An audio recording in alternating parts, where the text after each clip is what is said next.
But I'm a champion. I'm a champion. I'm a victorious person.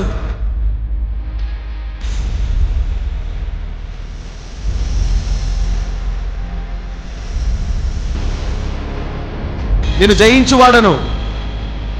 రోజు నీ చేతులు కత్తి పట్టుకుని తింటాను. ఆ యుద్ధం జయించాలంటే మనం దేంతో జయించాలా?